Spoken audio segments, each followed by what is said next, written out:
Hi,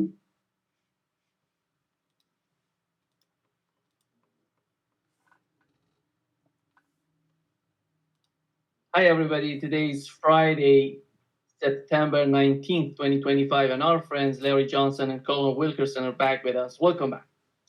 Good to be with you, man. Let's start with you, Colonel. And here is what Donald Trump said. We were asking this question all along during the conflict, and since Donald Trump came to power, since Donald Trump was elected in the United States, because the only person, the only country that is capable of putting an end to the conflict in Gaza, in Palestine, is the United States. And here is what they asked him in the United Kingdom. One of the reporters asked him, why is he not doing anything? Here is what he asked him. The world have the power to persuade Prime Minister Netanyahu to stop the demolition of Gaza City, to stop the starvation of Palestine, and to stop the killing of civilians. If not now, when will you exercise that power and tell him to stop? Sure. And then for both of you... But you do understand about October 7th. You do understand. So believe me, I understand. One of the worst days in the history of humanity. What happened, I have seen the tapes. Babies that are 4 months old, just chopped up to pieces. And you've seen the tapes, and I've seen the tapes. You're a professional, and so am I. And people forget about October 7th. I can't forget about it. So I want it to end, but I want the hostages back. I don't want the hostages used as human shields, which is what Hamas is threatening to do. But as soon as they're back, that's the moment you will tell Netanyahu to stop. It would certainly help, but I have to have the hostages back. And I don't want them back piecemeal, as I said before. I want them back. Shalom. Kahalo Yahbashim Shaba Hashim Kakadash, double honors to the apostles and elder bishops of GMS, even the elders that came before them that taught us his truth. Shalom and salutations to all the brothers out pushing the word in truth and in sincerity of the tabernacle of David. And the brother / elder, shalom and salutations to you all. Shabbat shalom, Salakia. And just a little late night update. Let him talk a little more and we'll get a scripture. Join the lying train. I mean, let's face it. I don't agree anymore that the United States is the only power that could stop Netanyahu. It is the most formidable power and the most operative power in that regard. But there are signs that the Arab states and Iran are effecting some sort of rapprochement. Stop it right there. I'm going to make this real quick. Let's go straight to the Carmanians on what he spoke on. 2 Ezra 15.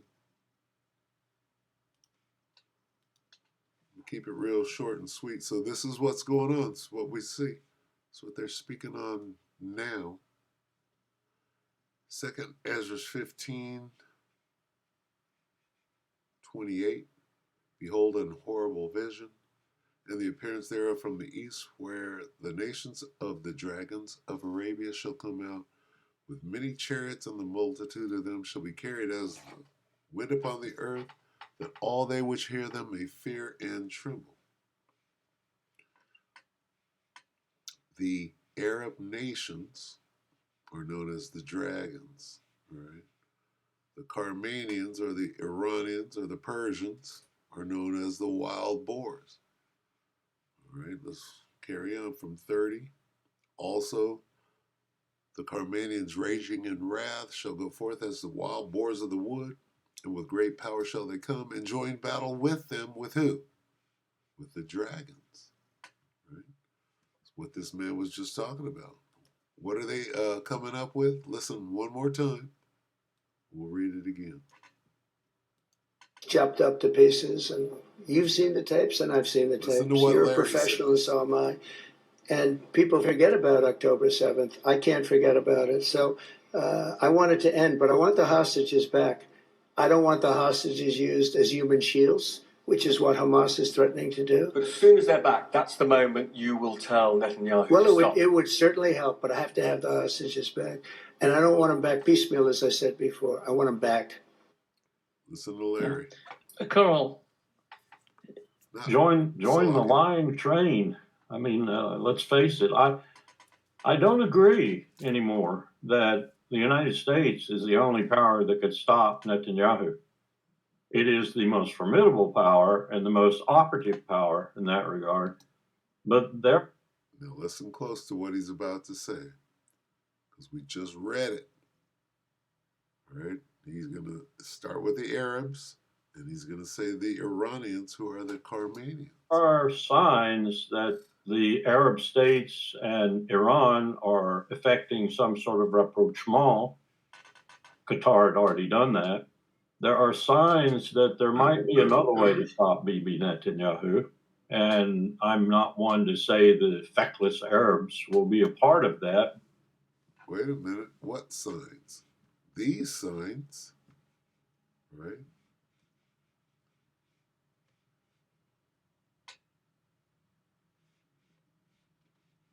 Let's see. Okay. All right. Anyway, these tokens, right? Right? These are tokens. This horrible vision. Right? This is what this guy is talking about. He don't know the scriptures. He don't know the truth. He just understands what he sees going on right now. And that's the scripture jumping. And the most operative power in that regard. But there are signs that the Arab states and Iran are effecting some sort of rapprochement. Qatar had already done that. There are signs that there might. What is that? Rapprochement? What is that? That sounds French, doesn't it? Rapprochement. What the fuck is that?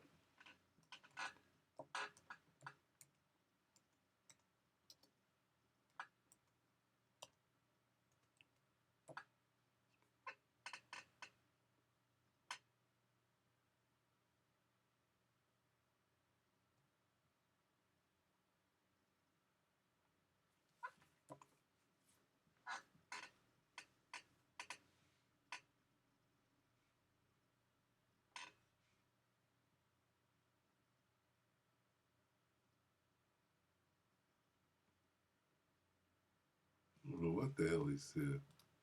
Anyway, what did he say? French. Join the lying train. I mean, let's face it. I don't agree anymore that the United States is the only power that could stop Netanyahu. It is the most formidable power and the most operative power in that regard. But there are signs that the Arab states and Iran are effecting some sort of rapprochement. Qatar had already done that. There are signs that there might be another way to stop Bibi Netanyahu. And I'm not one to say the feckless Arabs will be a part of that, but it could be happening. We could be seeing some money going from Doha, for example, to Ankara. We could be seeing some Turkish participation because of that. We could be seeing some Pakistani participation because of that. We could be seeing a whole lot of things develop right now that I, as a military professional and planner at US PACOM, when it was US PACOM back in the 80s, talked about from time to time, particularly during that brutal war between Iran and Iraq, and us taking both sides until it looked like Iran was going to march to Baghdad, and then we threw our weight fully behind Baghdad in order to stop the thing. I've been following that for a long time, and I've always thought that the Arab states were basically feckless. They were interested in money and power, and that was it. And anything that challenged that, they brought somebody else in to help them with.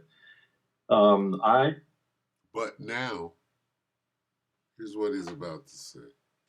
But now, something different is happening. Now, they're all coming back together. right? This is 2 Ezra 15:31. And then shall the dragons have the upper hand, remembering their nature, and if they shall turn themselves, conspiring together in great power to persecute them. This is what they're about to do. This is what they're doing as we speak.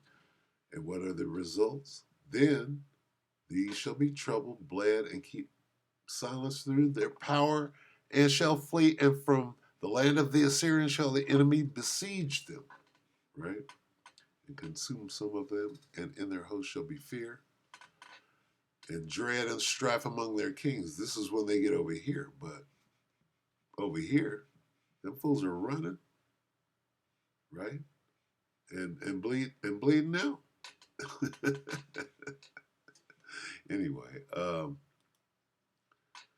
so basically he's reading the tea leaves, and the prophecy has already let the men of the Lord know what is transpiring right now. I think they may be showing a different face here, and I think that the rapprochement. The rapprochement, I didn't get that. They have to come back together. Right? They have to let go of the Sunni, Shiite, whatever. The infighting. They got to let it go. Between Iran and the rest of the Arab world, if you will, like it has already affected with Qatar, I think it may be changing the dynamic.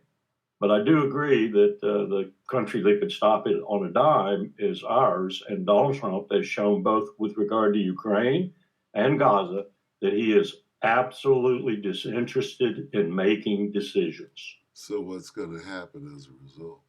Well, then shall the dragons have the upper hand. Right?